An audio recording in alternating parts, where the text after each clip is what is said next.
Hi everyone. इससे पहले वाली वीडियो में हमने देखा था प्रीएम्बल क्या होता है और प्रीएम्बल का नेचर क्या होता है। इस वीडियो में हमारा जो मेन फोकस रहेगा वो फंडामेंटल राइट्स के ऊपर रहेगा।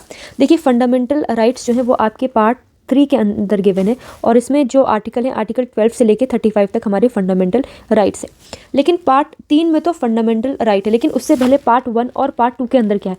पार्ट 1 के अंदर यूनियन के बारे में बता रखा है। इसमें आर्टिकल 1 से लेकर आर्टिकल 4 तक है। इसमें इंडिया को as a union of state बोला गया, प्लस ये भी बताया गया कि कैसे कोई नया स्टेट बन सकता है, कैसे कोई ओल्ड स्टेट से कोई नया स्टेट बन सकता है। तो ये सारी चीज़ें हमारे पार्ट 1 में गिवन है। जो पार्ट 2 है वो मेनली नागरिकता के बारे में बताता है, जो कि हमारा आर्टिकल 5 से लेकर आर्टिकल 11 तक है। तो अभी जो हमारा इस वीडियो में टॉपिक रहेगा वो रहेगा फंडामेंटल राइट्स, क्योंकि ये सबसे इंपॉर्टेंट टॉपिक है। देखिए, फंडामेंटल राइट्स जो है वो पार्ट 3 के अंडर गिवन है। इसमें आर्टिकल 12 से लेकर आर्टिकल 35 तक आते हैं। देखो, इन जो हमारी इंडिया में फंडामेंटल राइट्स हैं वो हमने यूएसए से लिए हुए। यूएसए से लिए हुए का मतलब ये है कि हमारी इंस्पिरेशन वहाँ से है। तो हमने जो हम फंडामेंटल राइट्स के तहत जो हमने इंस्पिरेशन ली है वो हमने यूएसए के कॉन्स्टिट्यूशन से ली है। यूएसए के कॉन्स्टिट्यूशन में होता है बिल ऑफ राइट्स, तो वहीं से हमने इंस्पिरेशन ली और फिर हमने अपने कॉन्स्टिट्यूशन में फंडामेंटल राइट्स बनाए।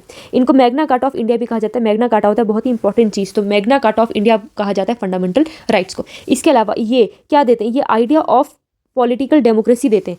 तो ये फंडामेंटल राइट्स जो हैं वो आइडिया ऑफ पॉलिटिकल डेमोक्रेसी देते हैं। इसके अलावा ये प्रमोट करते हैं, मतलब कि ये equality freedom of the people को प्रमोट करते हैं। तो कॉन्स्टिट्यूशन है हमारा वो फंडामेंटल राइट्स को गारंटी भी करता है और प्रोटेक्ट भी करता है।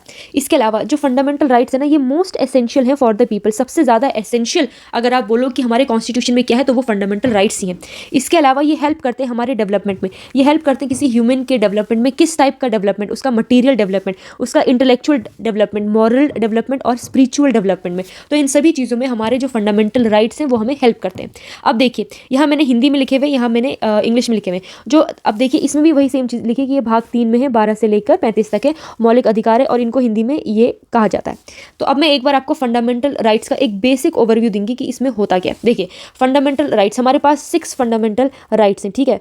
तो हमारे पास टोटल 6 फंडामेंटल राइट्स हैं। पहला इसमें जो हमारा फंडामेंटल राइट है वो है राइट टू इक्वालिटी, मतलब कि समानता का अधिकार। राइट टू इक्वालिटी है, ये आता है आर्टिकल 14 से लेकर आर्टिकल 18 के अंदर। फिर हमारा राइट टू फ्रीडम, स्वतंत्रता का अधिकार, है आर्टिकल 19 से लेकर आर्टिकल 22 में। अभी सिर्फ आप एक बेसिक देखिए कि 6 इनकी मतलब main heading, right to equality, right to freedom. फिर आता है राइट अगेंस्ट एक्सप्लॉयटेशन, हिंदी में कहें तो शोषण के विरुद्ध अधिकार, आर्टिकल 23 से लेकर आर्टिकल 24। फिर आता है right to freedom of religion, मतलब कि धार्मिक स्वतंत्रता का अधिकार। तभी तो ऊपर क्या लिखा था कि ये हमारे स्पिरिचुअल और मॉरल डेवलपमेंट में हेल्प करता है। स्पिरिचुअल क्यों? क्योंकि आर्टिकल 25 से लेकर आर्टिकल 28 तक क्या है आपका, ये धार्मिक स्वतंत्रता का अधिकार। तो ये आपके रिलीजन जो कि स्पिरिचुअलिटी से रिलेट करता है उसमें आएगा। अब देखिए, कल्चरल एंड एजुकेशन राइट, यहाँ पे लिखा हुआ ये आपके इंटेलेक्चुअल के डेवलपमेंट में हेल्प करता है। इसका मतलब क्योंकि ये आपको शैक्षिक, मतलब कि आपको एजुकेशन का भी राइट देता है, सांस्कृतिक, इन सारी चीज़ों का आपको राइट मिला हुआ है। अब अगर आप इंग्लिश में देखेंगे तो मैंने यहाँ पे एक आर्टिकल को हटा रखा है। मतलब पहले ये फंडामेंटल राइट था, राइट टू प्रॉपर्टी पहले फंडामेंटल राइट था, आर्टिकल 31 में आता था। पर अब ये फंडामेंटल राइट से हटके अब ये सिर्फ एक प्रकार का कॉन्स्टिट्यूशन राइट बन गया। मतलब ये कॉन्स्टिट्यूशन में तो है, लेकिन अब ये हमारे फंडामेंटल राइट का पार्ट नहीं है। ये 12 से लेकर 35 के बीच का पार्ट नहीं है, ठीक है। जो लास्ट है वो है हमारे right to constitutional remedies, article 32। इसका क्या मतलब है? इसका ये मतलब है अगर ऊपर दिए गए ये 5 अधिकारों का अगर हनन होता है किसी के भी द्वारा, तो हम लोग सीधे कोर्ट में जा सकते हैं और हम अंडर आर्टिकल 32 हम ये आर्टिकल 32 सुप्रीम कोर्ट को डायरेक्टली पावर देता है। आप सीधे सुप्रीम कोर्ट में जा सकते हैं अगर आपके फंडामेंटल राइट्स का वायलेशन हो रहा है, सिर्फ और सिर्फ फंडामेंटल राइट्स का, ठीक है। अगर किसी और कॉन्स्टिट्यूशन राइट का हो रहा है तब नहीं। ये जो राइट टू कॉन्स्टिट्यूशनल रेमेडी, मतलब कि संवैधानिक उपचारों का अधिकार, ये उपचार अगर ये 5 जो ऊपर के अधिकार दे रखे हैं अगर इनका हनन होता है किसी भी ढंग से, तो आप आर्टिकल 32 के अंदर डायरेक्टली सुप्रीम कोर्ट में जा सकते हैं, ठीक है। अब देखिए, अभी तो मैंने आपको सिर्फ हेडिंग बताई थी राइट टू इक्वालिटी। अब इनके अंदर जो मैंने कही थी ना आर्टिकल 14 से लेकर आर्टिकल 18, अब आपको ये याद होने चाहिए, प्लस आपको पता होना चाहिए किसमें क्या है। अभी भी हम एक सिर्फ बेसिक देख रहे हैं, इसके बाद हम इनके अंदर का देखेंगे कि आर्टिकल 14 में क्या है, आर्टिकल 15 में क्या है, ये सारी चीज़ें हम लोग देखेंगे। देखो, अभी जो हम लोग आर्टिकल पढ़ रहे हैं ना, ये हम आर्टिकल 14 से देख रहे हैं, ठीक है। हम अभी आर्टिकल जो पढ़ रहे हैं आर्टिकल 14 से, अभी 2 आर्टिकल और हैं, आर्टिकल 12 और आर्टिकल 13, जो कि थोड़े अलग हैं। इनको हम नेक्स्ट वीडियो में देखेंगे। अभी आप सिर्फ जहाँ से फंडामेंटल राइट्स आपके स्टार्ट होते हैं आप वहाँ से देखिए। अब देखिए, राइट टू इक्वालिटी के अंदर 5 प्रकार के और आर्टिकल आते हैं। आर्टिकल 14 क्या कहता है? इक्वालिटी बिफोर लॉ, मतलब कि कानून के समक्ष सब समान है। आर्टिकल 15 क्या कहता है? प्रोहिबिशन ऑफ डिस्क्रिमिनेशन, ये डिस्क्रिमिनेशन को क्या करता है? प्रोहिबिट करता है। क्या मतलब है कि भेदभाव का प्रतिषेध करता है, ठीक है। उसके बाद आर्टिकल 16 इक्वालिटी प्रोवाइड करता है, मतलब कि क्या करेगा, इक्वालिटी प्रोवाइड करेगा, समानता प्रोवाइड करेगा in the matter of public employment, रोजगार के उसमें। आर्टिकल 17 अनटचेबिलिटी को एबॉलिश करता है। आर्टिकल 18 एबॉलिशमेंट ऑफ टाइटल्स करता है, जैसे कोई भी इंसान अपने नाम के आगे से राय बहादुर, राज बहादुर, महाराजा, ये सारी चीज़ें नहीं लगा सकता है। तो ये है आर्टिकल आपके 14 से लेकर आर्टिकल 18 तक। आपको ये सारे आर्टिकल पता होने चाहिए और अच्छा होगा कि अगर आपको ये याद भी है।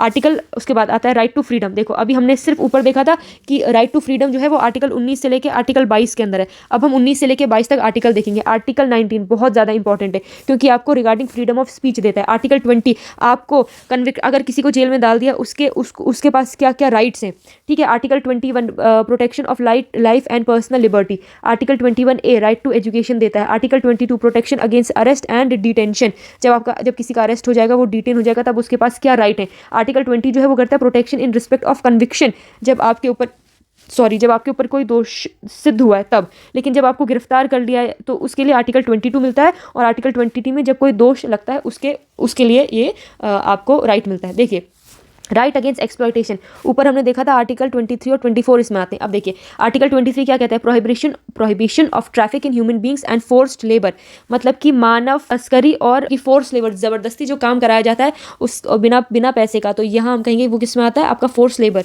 उसके बाद article 24 prohibition of employment of child in factories, ये स्पेसिफिकली बच्चों के बारे में बात करता है जो लोग कहीं फैक्ट्रीज वगैरह में काम करते हैं। Right to freedom of religion article 25 से लेकर आर्टिकल 28 तक है। 25 क्या कहता है, freedom of conscience and free profession practice and propagation of religion. Article 26 freedom to manage, कैसे करना है रिलीजियस अफेयर को। Article 27 payment of taxes. Article 28 freedom as to attendance as a religious instruction, इन सब चीज़ों के बारे में बात करता है। उसके बाद आता है cultural and education right, article 29 से लेकर 30 तक। आर्टिकल 29 क्या कहता है, protection of interest of minorities. Article 30 क्या कहता है, माइनॉरिटीज़ इस्टेब्लिश कर सकती हैं और एडमिनिस्ट्रेशन कर सकती हैं अपना एजुकेशन इंस्टीट्यूशंस, ये मेनली माइनॉरिटी के रिस्पेक्टिव में है। आर्टिकल 32 क्या है, according to this article the court can grants 5 writ मिलती है इसमें आपको, namely habeas corpus, mandamus, quo warranto, prohibition and certiorari. तो ये आपको मिलते हैं 5 प्रकार के रिट। तो ये हैं आपके, एक ओवरव्यू है ये पूरा का पूरा फंडामेंटल राइट्स का। अब हम इनको डिटेल में देखेंगे नेक्स्ट वीडियो में कि फंडामेंटल राइट्स के अंदर आखिर में है क्या, प्लस केस लॉज देखेंगे, जुडिशियल इंटरप्रिटेशन भी देखेंगे। लेकिन उससे पहले आप लोग प्लीज़ फंडामेंटल राइट्स को एटलीस्ट आपको पता होना चाहिए कि किस फंडामेंटल राइट के अंदर क्या है। अगर हो सके तो इनको याद कर लेना, आपके ही काम आएगा। As a student of law ये आपके हमेशा ही काम आने वाला है। Thank you so much.